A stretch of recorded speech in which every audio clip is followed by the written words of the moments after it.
Welcome to এসে কিচেনে comment. তো চলো বন্ধু, আজকে ভিডিওটি শুরু করা যাক। আর আজকে ভিডিওর মূল বিষয় হলো 10 ফুটের ডুম কাউন্টার। তো দেখতে পাচ্ছেন মা দুর্গা মিষ্টান্ন ভাণ্ডার। আর যে 4 ইঞ্চি বিট আছে, 4 ইঞ্চি বিটের ওপর মার্বেল আছে। আর বলে রাখি, এটা টোটাল আছে কিন্তু 10 ফুটের কাউন্টার, পুরোটাই নন এসি কাউন্টার। আপনি চাইলে 10 ফুটের কাউন্টারের মধ্যে 4 ফুট এসি, 6 ফুট নর্মাল বা 6 ফুট এসি 4 ফুট নর্মাল করতে পারেন। আর এর মধ্যে 3টে কাঁচের সেলফ আছে, আর প্রতিটা সেলফের সামনে গোল্ডেন সিট আছে এবং তলায় একটা স্টিলের সেলফ আছে। আর দেখতেই পাচ্ছেন পিছনে যে স্লাইডিংটা আছে, সাইড দিয়ে দেখিয়ে দিই, এটা সাইড দিয়ে এটা আছে লুকটা।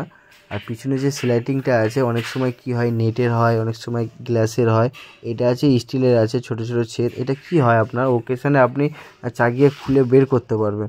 আর বলে রাখি, আমাদের সেলফে প্রতিটা সেলফে ওয়াটারপ্রুফ এলইডি লাইট লাগানো থাকে এবং ওয়াটারপ্রুফ ভিনাইনও লাগানো থাকে। উপরে যে মার্বেলটা আছে, এটা জিরয়েড মার্বেল। আপনি চাইলে রুবি রেড করতে পারেন, ব্ল্যাক করতে পারেন, ব্লু করতে পারেন। এমন কাউন্টার অর্ডার করতে গেলে আমাদের ডিসকাউন্ট বক্সে নাম্বার আছে, নিয়ে যোগাযোগ করতে পারেন। দেখতেই পাচ্ছেন, এরকম আপনি ওকেশনে খুলেও রাখতে পারবেন, ফের লাগিয়ে দিতে পারবেন। তো এমন কাউন্টার কেমন হয়েছে কমেন্ট করে জানাবেন। আর আমাদের ফ্যাক্টরি হচ্ছে কলকাতা গড়িয়া বাজার। দেখতেই পাচ্ছেন, এমন ওকেশনে আপনি খুলে বার করতে পারবেন। বার করলে কী হবে, আপনার কাজ করতে সুবিধা হবে। তো দেখা হচ্ছে নেক্সট ভিডিওতে।